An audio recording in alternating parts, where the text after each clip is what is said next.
जब हम बात करते हैं हार्मोन के प्रकारों की, तो सबसे पहले हमें जानना ज़रूरी होता है कि हार्मोन प्रकार कितने होते हैं। क्योंकि जब हम बात करते हैं, कई बार हम सब्जियां देखते हैं तो सब्जियों के प्रकार भी होते हैं, वैसे हार्मोन भी कोई भी चीज़ होता है उसके कई सारे इफेक्ट हैं। जैसे लोहा है, लोहा में भी कई सारे प्रकार होते हैं, ऐसे ही इसमें भी कई तरह के प्रकार होते हैं हार्मोन। और आइए और इसको हम देख लेते हैं।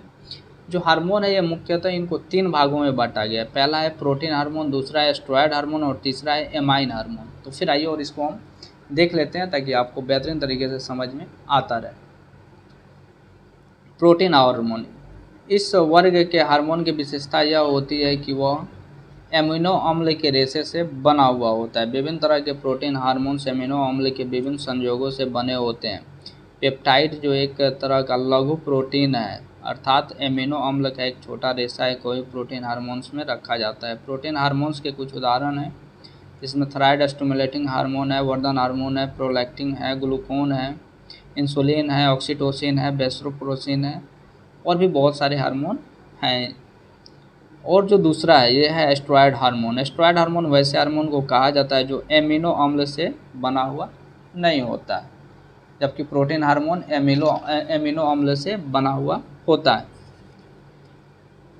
बल्कि कार्बन ये बना किससे होता है? कार्बन परमाणु के अंतर संबंध चक्र से बना होता है। विभिन्न तरह के स्टेरॉयड हार्मोन इस चक्र से जुड़े परमाणु प्रकार के एवं संख्या के ख्याल से एक दूसरे से भिन्न होते हैं। स्टेरॉयड हार्मोन इस तरह से प्रोटीन हार्मोन से भिन्न होता है, और अंतर इसलिए भी महत्वपूर्ण होता है क्योंकि ये दोनों तरह के हार्मोन भिन्न भिन्न तरह के ग्राहकों के साथ भिन्न भिन्न प्रक्रमों को अपनाते हुए अंतर क्रिया करते हैं।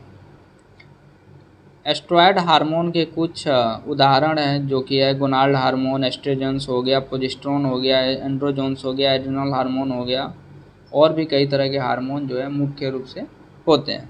तीसरा है एमाइन हार्मोन। एमाइन हार्मोन वैसे हार्मोन को कहा जाता है जिसके मिश्रण में एक ही एमिनो अम्ल होता है, यानी एक ही एमिनो अम्ल होता है। जैसे आपने पढ़ा होगा, जब हम न्यूरॉन पढ़ रहे हैं उसमें भी पढ़ा होता बहुध्रुवीय, ध्रुवीय और एक ध्रुवीय। एक ध्रुवीय में क्या था? एक ही उसमें एक्सॉन होता है, जबकि बहुध्रुवीय में एक्सॉन और न्यूरॉन, एक्सॉन और शाखिकाएँ दोनों होती है, जबकि द्विध्रुवीय में एक एक्सॉन और एक शाखिका होती है। वैसे ही इसमें भी है, इसमें केवल एमिनो अम्ल ही होता है और वो भी केवल एक ही होता है।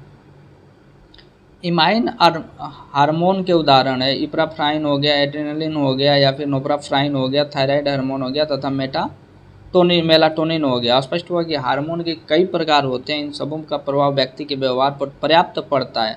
इन तीनों प्रमुख वर्ग एवं प्रत्येक वर्ग में आने वाले हार्मोन्स को जो है ये हम आने वाले समय में और भी बेहतरीन तरीके से पढ़ते जाएंगे, और हम हार्मोन के कई सारे नियम भी होते हैं उसको भी पढ़ेंगे। फिर आप नेक्स्ट वीडियो के लिए इंतज़ार ज़रूर करें।